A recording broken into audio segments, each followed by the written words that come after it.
অসমীয়া ভ্ৰাম্যমাণ থিয়েটাৰসমূহৰ বাবে পুনৰ অতিকৈ সুখবৰ। ক'ভিড পৰিস্থিতি কিছু সীমিত হোৱাৰ পাছত পুনৰ আৰম্ভ হৈছে ভ্ৰাম্যমাণ থিয়েটাৰসমূহ। আবাহন থিয়েটাৰ ইতিহাস থিয়েটাৰকে প্ৰমুখ্য কৰি বহুকেইখন থিয়েটাৰ ইতিমধ্যে আৰম্ভ হৈছে। সম্পূৰ্ণ ক'ভিড বিধি মানি চলি সকলো অভিনেতা তথা দৰ্শক এই থিয়েটাৰসমূহ প্ৰদৰ্শন আৰু চাবলৈ আহিছে। পূৰ্বৰ জনপ্ৰিয়তা অক্ষুণ্ণ ৰাখিবলৈ সক্ষম হৈছে আবাহন থিয়েটাৰে।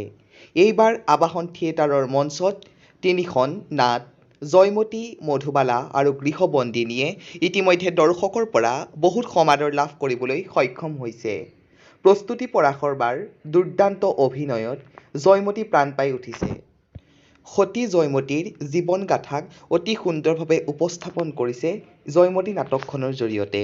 ইতিমধ্যে দুটাকৈ দৰ্শনী প্ৰদৰ্শিত হৈছে জয়মতী নাটকৰ।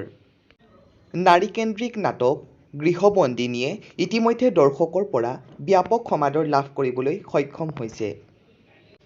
ঘৰখনৰ চাৰিবেৰৰ মাজত আবদ্ধ নাৰীৰ জীৱনৰ দুখ দুৰ্দশা তথা সেই নাৰীৰ সাহস প্ৰতিফলিত হৈছে এই গৃহবন্দিনী নাটকৰ জৰিয়তে।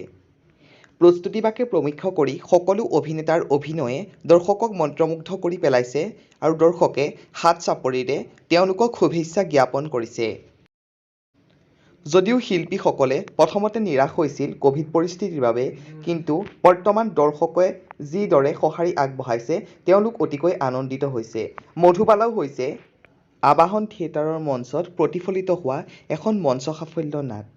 এই ভ্ৰাম্যমাণ থিয়েটাৰসমূহ অতি সুন্দৰভাৱে জাগ্ৰত হওক পুনৰ আৰু অসমীয়া চলচ্চিত্ৰ আৰু অসমীয়া সংস্কৃতিৰ গতিধাৰাটো পুনৰ অক্ষুণ্ণ ৰাখক, তাৰেই কামনা কৰিলোঁ।